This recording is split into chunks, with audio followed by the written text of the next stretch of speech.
Bom dia, pessoal, tudo bem com vocês? Bom, gente, hoje vamos falar aqui dessa espécie Epidendro porpax, planta originária da região norte da América do Sul, aí mais especificamente da Venezuela e Colômbia, onde vegeta de forma epífita em florestas sombrias e úmidas. Localizado aí em altitudes compreendidas entre 600 e 2.500 metros, mas é uma planta que consegue vegetar aí até em outras altitudes, pois já vi essa planta cultivada em altitudes aí de até 300 metros, até 3.000 metros. Acredito que dá para cultivá-la assim tranquilamente, desde que se atente a alguns detalhes. Planta que precisa de muita umidade do ar e também um pouco de umidade no vaso.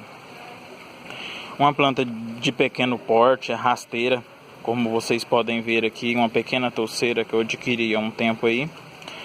E antes eu tinha dificuldade no cultivo dela, pois como é uma planta que gosta de umidade, ela precisa de bastante umidade, eu havia cultivado ela apenas em esfagno. Então eu acabei perdendo outros exemplares, tudo mais. E essa aqui eu cometi quase que o mesmo erro. Como vocês podem ver aqui, ela foi danificada as folhas. Tá vendo essas manchas na folha amarela, no qual ela acaba perdendo as folhas muitas vezes e acaba até perdendo a planta se permanecer no erro. Essas manchas são devido à alta umidade no vaso. Eu coloquei essa planta aqui nesse vaso de cerâmica, como vocês podem ver, é pequeno, e completei aqui como substrato unicamente o esfagno. Aqui no fundo do vaso tem brita zero lavada. Então, mas mesmo assim a umidade estava muito alta, então ela começa a pintar as folhas e não se desenvolve bem. E então eu aí, como se diz, eu me atentei aí ao erro que eu estava cometendo novamente, né? E retirei um pouco do esfagno na parte superior do vaso, deixei pouco embaixo e acabei colocando esses cavacos maiores de madeira, de casca. Essa casca que eu utilizei aqui é casca de peroba picada. E a planta acabou que está se recuperando bem e agora acredito que eu tenha acertado no cultivo. É uma planta de fácil cultivo, não é tão complicado, tem plantas aí bem mais difíceis de se cultivar do que esta. Mas é uma plantinha que a gente tem que se atentar justamente à umidade, pois ela apodrece, ela acaba melando facilmente. Então ela precisa de umidade, se não tiver umidade ela não desenvolve também. Então a gente tem que estar sempre controlando isso aí para que ela possa se desenvolver. Pois a umidade no ar alta ajuda bastante. A umidade no vaso é preferível que se mantenha uma umidade não tão alta no vaso, para que ela possa se desenvolver. Aqui eu consegui um meio termo, no qual o substrato ficou bem arejado, bem drenado, como vocês podem ver. Aqui não fica tão molhado, então ela desenvolveu bem, mas a umidade no ar aqui é bem alta.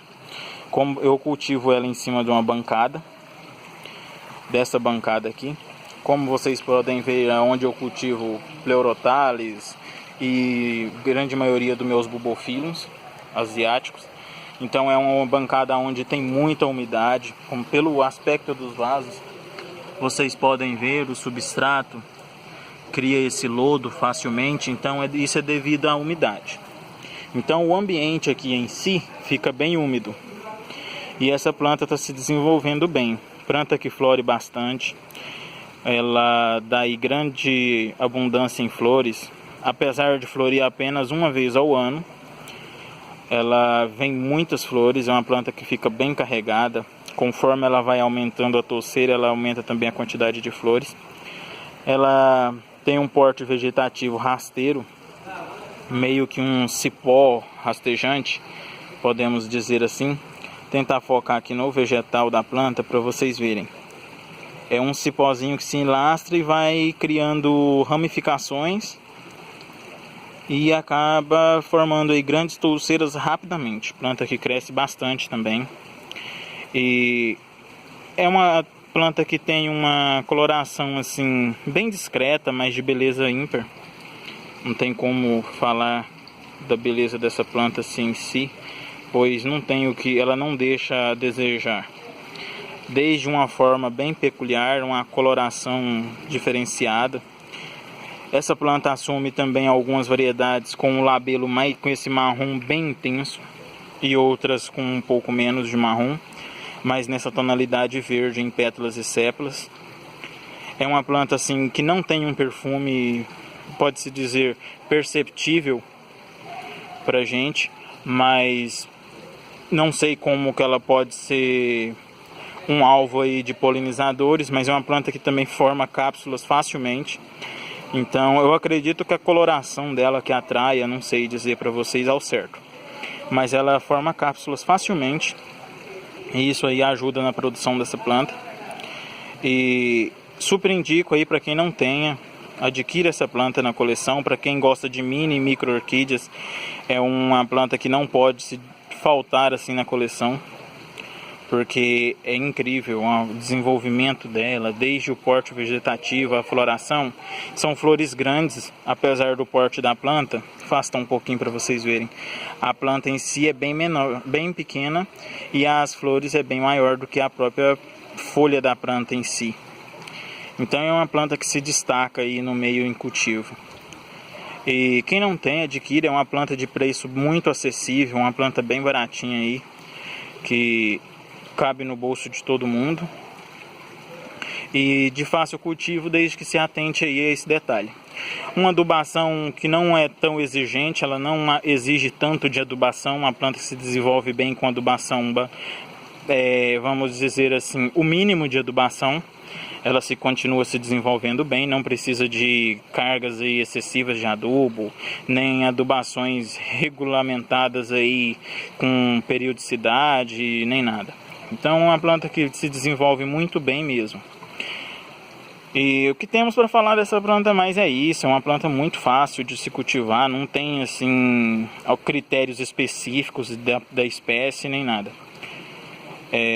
Bom pessoal, é isso aí. Se vocês gostaram do vídeo, deixe o like, compartilhe o vídeo com os amigos aí. Se não é inscrito, se inscreva no canal. Venha fazer parte dessa nossa família aí que está crescendo. E que logo mais teremos novos vídeos também. Se você é inscrito, mas não ativou o sininho de notificações aí, ative, para que vocês não percam nenhum.